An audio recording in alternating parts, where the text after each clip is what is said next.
En gros, tu sais, les cercles d'or, c'est vraiment de rencontrer du monde aussi passionné que nous, qui ont des entreprises ou qui veulent développer une entreprise, donc des étudiants.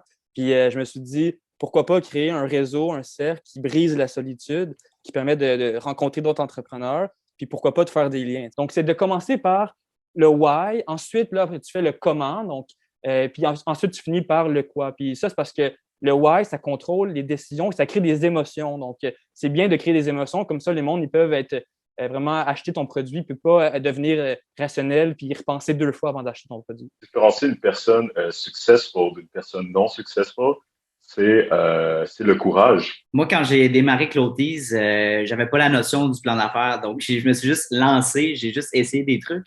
Par contre, j'avais la notion du business canvas. Donc, c'est un plan d'affaires, on va pas se cacher, c'est 30-40 pages. Puis quand tu démarres, c'est un peu flou, tu sais pas c'est quoi tes niches, tu sais pas c'est quoi ta type de clientèle. Donc, tu sais, de mettre tout ça en détail dans un gros document, ça peut être lourd.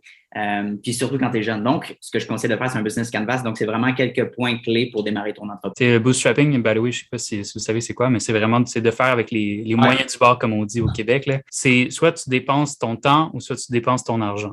Fait que si tu as de l'argent à dépenser, ben sauve ton temps pour travailler sur quelque chose qui va avoir un impact sur ta business. J'aime bien parler d'Olivier Primo.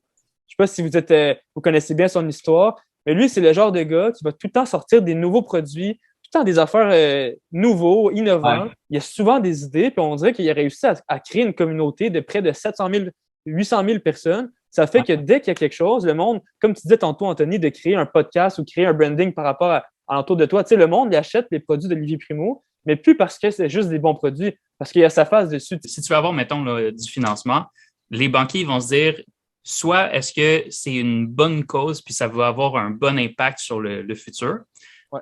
Ou soit il y a un potentiel de rentabilité qui est élevé. Mais aussi le besoin de réalisation. Donc, c'est vraiment, j'ai eu un besoin de relever des défis et toujours essayer de viser plus haut et ce faisant d'émettre justement des objectifs que tu vas les atteindre. J'ai décidé d'y aller, par exemple, Mediterranean Vogue, c'est en anglais, pour justement faire de la commercialisation de mon produit. J'ai fait une étude de marché.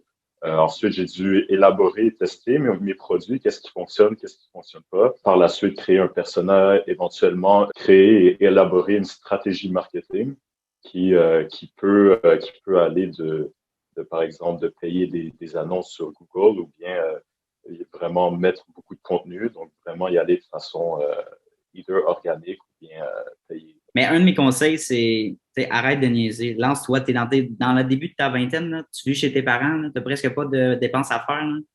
Mets cet argent-là, à place d'aller au Centre Laval, là, au Carrefour Laval, mets cet argent-là, débarre ton entreprise, investis, éduque-toi, va te chercher des formations, des trucs qui t'intéressent. Essaye-le, lance-toi.